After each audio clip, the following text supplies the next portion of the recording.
Saudari-saudara yang terkasih dalam Kristus, berjumpa kembali dalam katekese digital singkat hari ini. Hari ini kita akan membahas apakah benda rohani wajib diberkati. Untuk lebih jelasnya mari kita bahas bersama-sama. Saudari-saudara yang terkasih dalam Kristus, ada pertanyaan. Apakah benda-benda rohani harus diberkati? Kenapa? Dan jika belum diberkati, apakah bisa dipakai? Jawabannya ringkas dan sederhana, tidak harus selalu diberkati dan bisa langsung dipakai. Lalu pertanyaan berikut, mengapa? Untuk itu kita perlu menempatkan letak berkat dan patung dalam tradisi devosi gereja Katolik. Di sini gereja memberi penghormatan kepada para kudus, karena ingin memandang sekaligus meneladan mereka yang menghidupi ikatan kesatuan personal yang mendalam dengan Kristus. Maka menghormati para kudus pun dengan tindak kesalehan umat, gereja tidak lain ingin merayakan keagungan misteri hidup Kristus. Praksis tersebut sudah sangat lama dihidupi oleh gereja. Malahan sudah dalam Konsili Nisia kedua sudah menyebutkan tentang praktek penghormatan kepada para kudus serta barang-barang suci termasuk patung para kudus.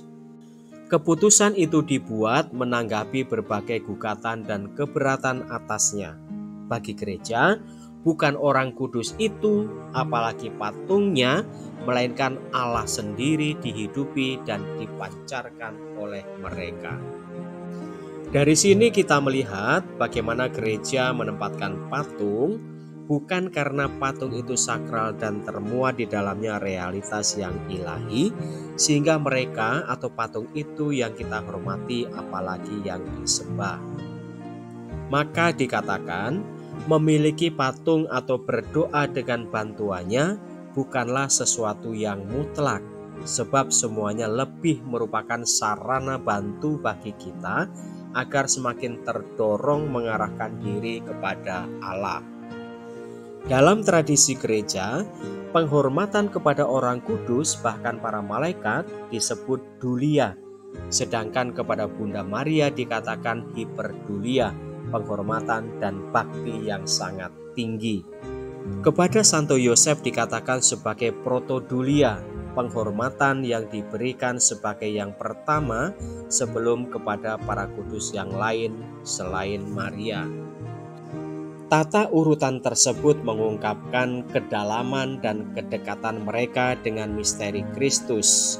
Oleh karena itu, semakin efektif dan membantu untuk membawa kita kepada Tuhan.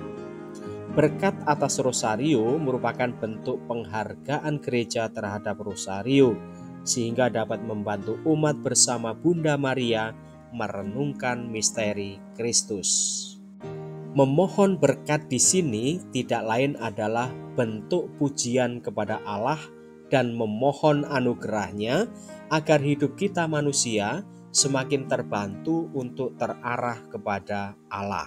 Maka bukan benda-benda itu yang suci, karena itu semua toh tetap adalah sarana.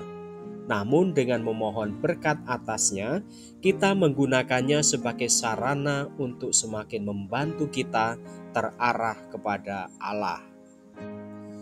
Tradisi memberkati berarti karena dengan pemberkatan mengajak kita untuk tidak menempatkan benda-benda religius tersebut bukan sekadar barang, namun sarana yang membantu umat untuk berdoa dan mengarahkan diri kepada panggilan kesucian.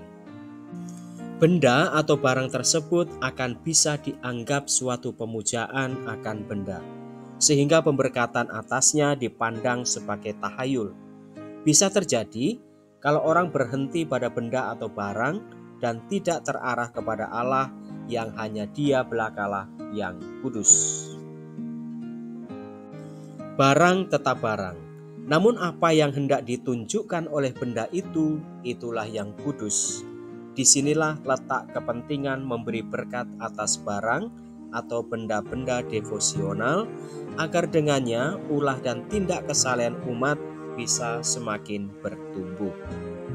Maka Berkat atas patung memuat dua unsur dasar: pewartaan sabda yang memberi makna atas berkat, serta doa di mana gereja memuji Allah dan memohon bantuannya. Memang barang-barang rohani devosional bukan sekedar barang seni. Berkat atasnya punya makna kultis agar benda suci itu membantu untuk semakin dekat mengikuti jejak Kristus sebagaimana telah dihidupi dan diteladankan oleh para kudus. Oleh karena itu, memang baik patung atau rosario itu diberkati. Akan tetapi, kalau tidak atau belum diberkati, tidak berarti benda suci tersebut tidak bisa dipakai dan tidak membantu devosi umat. Saudari-saudara terkasih, demikianlah pembahasan tentang apakah benda rohani wajib diberkati. Semoga membantu menambah wawasan iman Katolik kita ya. Salam.